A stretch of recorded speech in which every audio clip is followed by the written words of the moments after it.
Hi guys, welcome to revision time. आज है 11 अप्रैल 2025। चलिए आज के करंट अफेयर्स हम स्टार्ट करते हैं। अगर आप सभी को ये वीडियो हेल्पफुल लगे तो इसे लाइक ज़रूर कर दीजिएगा और इस तरीके की कम टाइम की करंट अफेयर्स की वीडियो के लिए चैनल को भी ज़रूर सब्सक्राइब कर लीजिए।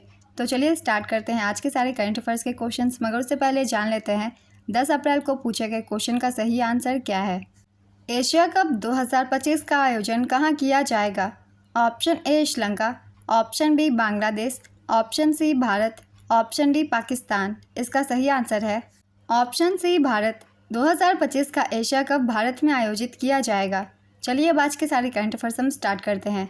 क्वेश्चन नंबर 1, हाल ही में मिली जानकारी के अनुसार बेटी बचाओ बेटी पढ़ाओ योजना के तहत जन्म के समय महिला पुरुष अनुपात 918 से बढ़कर कितना हो गया है? इसका आंसर है 930। बेटी बचाओ बेटी पढ़ाओ योजना के तहत जन्म के समय महिला पुरुष अनुपात 918 से बढ़कर 930 हो गया है। सरकार के अनुसार जन्म के समय राष्ट्रीय लिंगानुपात 2014-15 में 918 से बढ़कर 2023-24 में 930 हो गया है। बेटी बचाओ बेटी पढ़ाओ योजना की शुरुआत 22 जनवरी 2015 को हुई थी। इसका उद्देश्य लिंग आधारित चयन को रोकना, बालिकाओं का अस्तित्व और सुरक्षा सुनिश्चित करना और बालिकाओं की शिक्षा सुनिश्चित करना है। यह केंद्र सरकार की 100% वित्त पोषित योजना है और देश के सभी जिलों में चलाई जा रही है। 2014-15 से लड़कियों का माध्यमिक विद्यालय में नामांकन 75% से बढ़कर 2023-24 में 78% हो गया है। नेक्स्ट क्वेश्चन, अंतर्राष्ट्रीय आपराधिक न्यायालय से हटने की घोषणा करने वाला पहला यूरोपीय देश कौन सा है? इसका आंसर है हंगरी। हंगरी अंतर्राष्ट्रीय आपराधिक न्यायालय से हटने वाला पहला यूरोपीय देश बना। हंगरी के प्रधानमंत्री के अनुसार उनके देश ने आईसीसी से हटने का फैसला इसलिए किया क्योंकि यह न्यायालय अब एक राजनीतिक हथियार बन गया है। हंगरी की राजधानी बुडापेस्ट है। यहाँ की मुद्रा है हंगेरियन फोरिंट और यहाँ के प्रधानमंत्री है विक्टर ओरबान। महाद्वीप है यूरोप। आईसीसी का पूरा नाम है इंटरनेशनल क्रिमिनल कोर्ट। इसकी स्थापना 2002 में हुई थी और वर्तमान अध्यक्ष है तोमोको अकाने। इसमें सदस्य देशों की संख्या है 125, जिसमें से हंगरी इसमें शामिल है। नेक्स्ट क्वेश्चन, किस देश को आधिकारिक तौर पर अगले 2 वर्षों के लिए बिम्स्टेक का नया अध्यक्ष बनाया गया? इसका आंसर है बांग्लादेश। बांग्लादेश आधिकारिक तौर पर अगले 2 वर्षों के लिए बिम्स्टेक का नया अध्यक्ष बना। बांग्लादेश के मुख्य सलाहकार मोहम्मद यूनुस ने यह अध्यक्षता स्वीकार की है। छठा बिम्स्टेक शिखर सम्मेलन 2022 में पिछले, जो कि एक वर्चुअल सम्मेलन था, शिखर सम्मेलन के 3 साल बाद बैंकॉक थाईलैंड में आयोजित किया गया था। छठवां बिम्स्टेक शिखर सम्मेलन, इसका आयोजन बैंकॉक थाईलैंड में किया गया। इस वर्ष की थीम थी प्रोस्पेरस रेसिलिएंट एंड ओपन बिम्स्टेक, समृद्ध लचीला और खुला बिम्स्टेक। बिम्स्टेक का पूरा नाम है bay of Bengal initiative for multi sectoral technical and economic cooperation. इसकी स्थापना 1997 में हुई थी। इसका मुख्यालय ढाका बांग्लादेश में है और वर्तमान में सदस्य देश है 7। इन देशों के नाम है भारत, बांग्लादेश, श्रीलंका, म्यांमार, थाईलैंड, नेपाल और भूटान। नेक्स्ट क्वेश्चन, हाल ही में प्रधानमंत्री नरेंद्र मोदी को किस देश के सर्वोच्च नागरिक पुरस्कार मित्रा विभूषण से सम्मानित किया गया? इसका आंसर है श्रीलंका। प्रधानमंत्री नरेंद्र मोदी को श्रीलंका के सर्वोच्च नागरिक सम्मान मित्रा विभूषण से सम्मानित किया गया। कोलंबो में राष्ट्रपति सचिवालय में आयोजित एक समारोह के दौरान राष्ट्रपति अनुराग कुमार दिसानायके ने उन्हें यह सम्मान प्रदान किया। इससे पहले यह सम्मान मालदीव के पूर्व राष्ट्रपति मौमून अब्दुल गयूम और फिलिस्तीनी नेता यासर अराफत को दिया जा चुका है। श्रीलंका की राजधानी है श्री जयवर्धनेपुरा कोट्टी और मुद्रा है श्रीलंकाई रुपया। यहाँ के राष्ट्रपति हैं अनुराग कुमार दिसानायके। मित्रा विभूषण श्रीलंका का सर्वोच्च नागरिक पुरस्कार है, जिसे पहली बार 2008 में शुरू किया गया था। नेक्स्ट क्वेश्चन, एशिया के पहले vertical lift bridge Pamban bridge का उद्घाटन किस राज्य में किया गया है? इसका आंसर है तमिलनाडु में। प्रधानमंत्री नरेंद्र मोदी ने तमिलनाडु के रामेश्वरम में एशिया के पहले vertical lift span railway bridge का उद्घाटन किया है। इसका नाम पंबन ब्रिज है। यह ब्रिज 2.08 किलोमीटर लंबा है। इसकी नींव नवंबर 2019 में प्रधानमंत्री नरेंद्र मोदी ने रखी थी। ब्रिज रामेश्वरम को भारत की मुख्य भूमि तमिलनाडु के मंडपम से जोड़ता है। भविष्य को ध्यान में रखते हुए इसे डबल ट्रैक और हाई स्पीड ट्रेनों के लिए डिज़ाइन किया गया है। दक्षिण रेलवे ने 12 जुलाई 2024 को नए पम्बन ब्रिज का लाइट इंजन का ट्रायल रन किया था? पुराना पम्बन ब्रिज 1914 में अंग्रेजों के समय बनकर तैयार हुआ था। नेक्स्ट क्वेश्चन, नाटो के विभिन्न देशों ने किस कन्वेंशन से बाहर निकालने की घोषणा की है? इसका आंसर है ओटावा कन्वेंशन। रूस से बढ़ते सैन्य खतरों के परिणाम स्वरूप नाटो के विभिन्न सदस्य देशों ने ओटावा कन्वेंशन से बाहर निकलने की घोषणा की है।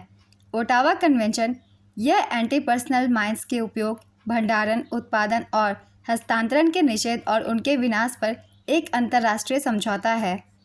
एंटी पर्सनल माइंस जमीन में छिपाई जाती है। जब कोई व्यक्ति उन पर पैर रखता है या उनके पास से गुजरता है तो वे स्वचालित रूप से विस्फोट कर देती है। इसे ओटावा कन्वेंशन या एंटी पर्सनल माइन बैन संधि के रूप में भी जाना जाता है।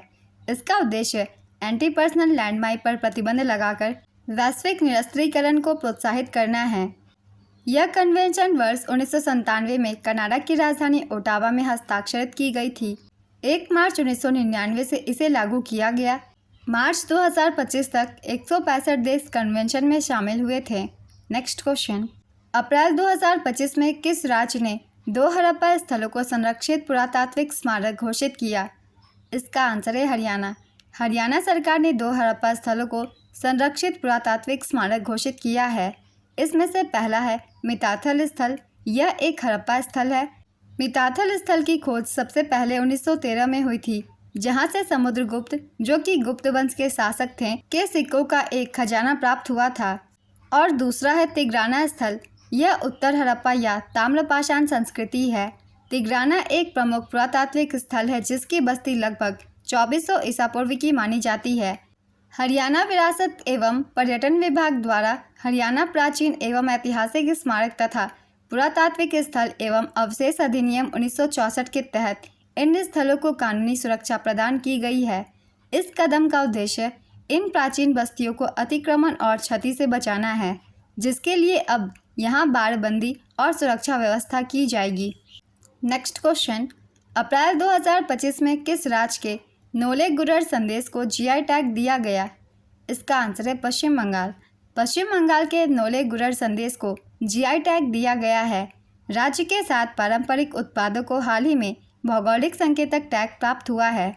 इन 7 उत्पादों के नाम हैं नोले गुरर संदेश, बारुईपुर अमरूद, कामारपुकुर का सफ़ेद बूंदे, मुर्शिदाबाद का छाना बोरा, बिष्णुपुर का मोतीचूर लड्डू, राधोनी पागल चावल और 7वां है मालदा का निस्तारी रेशम yarn.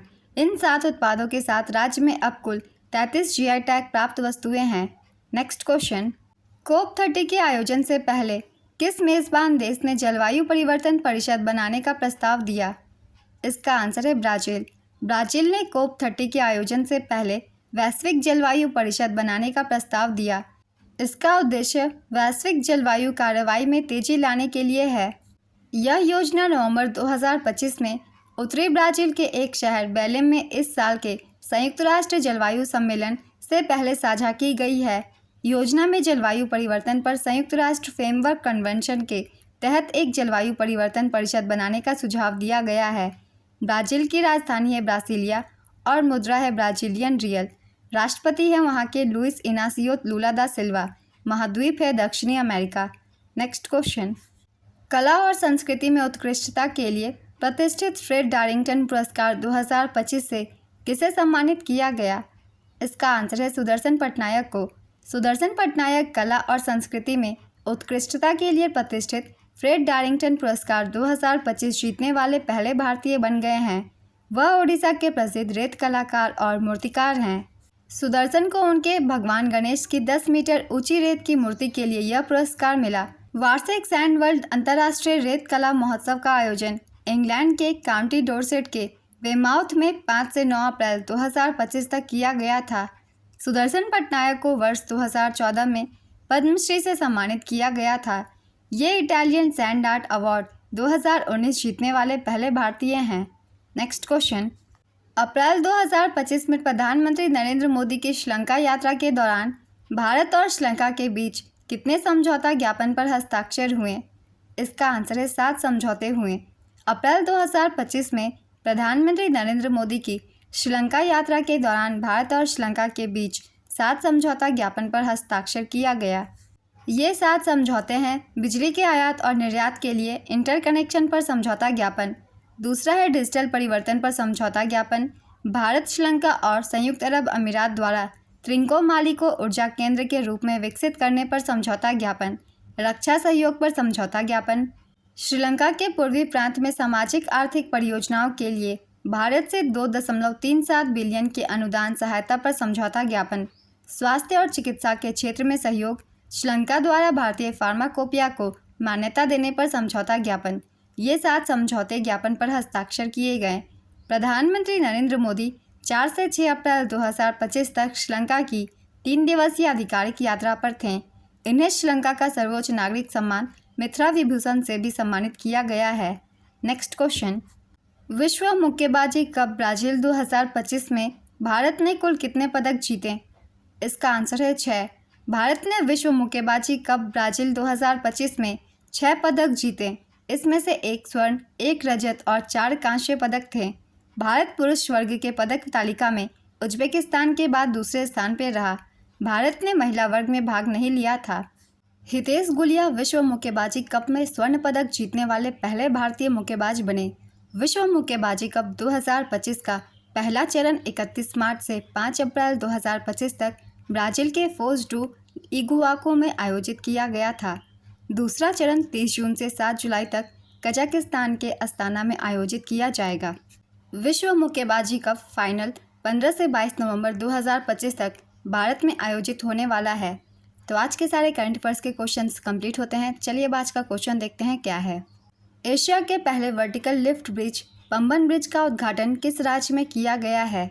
Option A Kerala, option B Andhra Pradesh, option C Goa, option D Tamil Nadu. अपना आंसर गेस कीजिए या फिर कमेंट बॉक्स में दीजिए। अगर आप सभी को ये वीडियो हेल्पफुल लग रही हो तो इसे लाइक ज़रूर कर दीजिएगा और इस तरीके की कम टाइम की करंट अफेयर्स की वीडियो के लिए चैनल को भी ज़रूर सब्सक्राइब कर लीजिए। तो फिर मिलते हैं अगली वीडियो के साथ। आप सभी को थैंक यू।